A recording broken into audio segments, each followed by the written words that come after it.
I let a kid wait in my store after closing. At 8 p.m., the automatic doors slid open, and a kid with a snotty nose wandered into the pharmacy alone. It was a Thursday, which meant late-night shopping. The store wouldn't close for another hour. I didn't find it too strange. My mom had been an avid smoker and would burn through 2 or 3 cigarettes while I ran off and explored. I was stocking bottles of Blackmore vitamins in the lifestyle aisle, and his presence caught me off guard. To tell the truth, vitamin prices were getting insane, and I'd taken to swiping a bottle or two, then fudging the sheets. The kid just stared at me, and after a stretch of silence, trying to determine whether or not he understood what he saw, he simply said, "Hello." Hi. I replied, "What are you doing?" He seemed like a polite kid, so I explained what vitamins were and why our bodies needed them. He stuck by my side while I refilled the shelves, and after a while I started handing him a few containers. Kids jump at the chance to feel useful. Mind putting this down the bottom there? He read the label. "Does fish oil taste like fish fingers?" "Not at all. Want to try?" I asked, jokingly. I wouldn't actually give a kid medication he wasn't meant to have, even if it were harmless. "I can't swallow tablets," he said, turning red. At 9 p.m., the only sound was the hum of fluorescent lights. Everybody had gone home to their families. Everyone except the kid. He still followed me up and down the aisle, asking questions. I had work to do, needed to lock the doors, but I couldn't just send him outside in the dark. "Where are your parents?" I asked. It had been a full hour by now. "Bargo.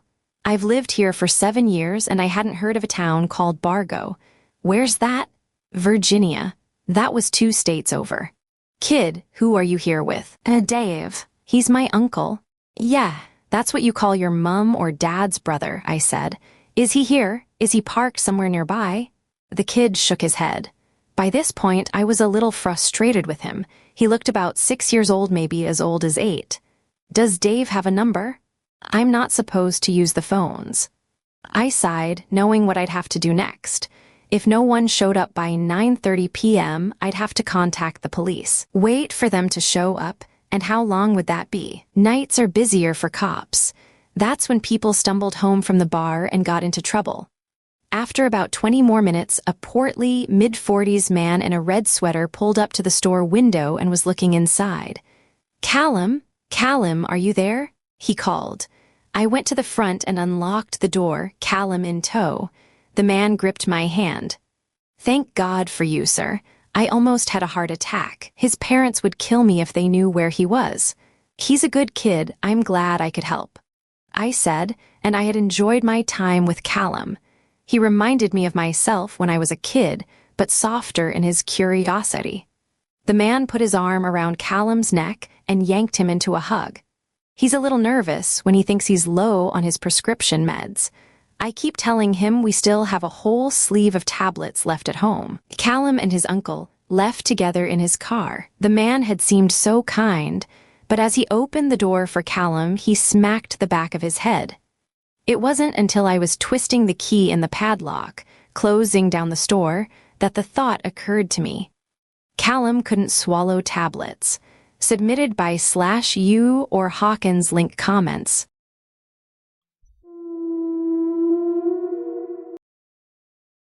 I gave myself a parasite.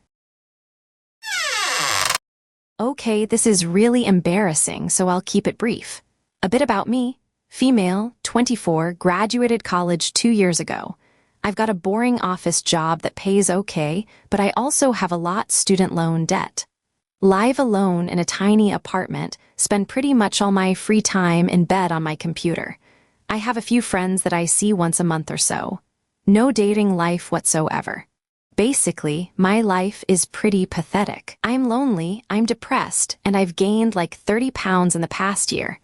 It finally hit me a couple of months ago that I need to make a change. I didn't have a lot of options. I couldn't afford to quit my job and move somewhere new to start over. I couldn't afford to pick up a fun new hobby. I couldn't afford any sort of self-improvement or self-care. No manicures, no massages, no new wardrobe. I couldn't even afford a gym membership, and I was too self-conscious to do anything free like getting on the apps and putting myself out there. At least not until I got in shape. Sorry, I've been rambling because I am so ashamed to admit what I did next, but I'll just cut to the chase. I gave myself a tapeworm. I'm not going to go into details about how I got it because I don't want anyone to recreate what I did. But long story short, I found this guy on a different forum who sold these capsules with tapeworm eggs inside, and I DM'd him. They were cheap enough that I figured even if it was a scam, I wouldn't be out too much money. Well, he sent them to me and I swallowed them like they were just regular pills. And they definitely weren't a scam. I don't really understand the science behind it, but I guess one or more of the eggs hatched and grew inside my intestines. It took a couple of weeks, but the weight just started melting off. No matter how much I ate, I just kept getting skinnier and skinnier. And now it's been a month and I'm getting scared. I'm exhausted all the time. I look like a corpse. My coworkers try to act normal, but I can tell they are disgusted. I don't know if I'm just imagining it, but I swear I can feel these things wriggling around inside of me.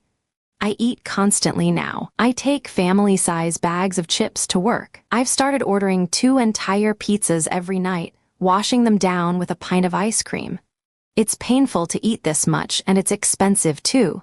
I can't sustain this, not physically or emotionally or financially.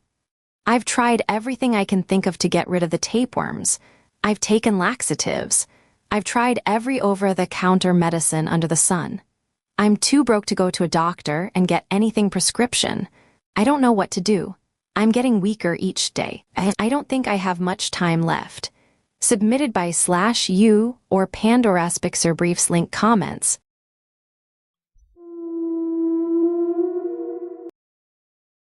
Smile Dog. Smile Dog is the titular main antagonist of the creepypasta story of the same name. Smile Dog. He is a supernatural entity that takes the form of a demonic husky and forces people into spreading his image all over the internet. Otherwise, he will kill them. Submitted by /u or Job Groundbreaking 182 link comments.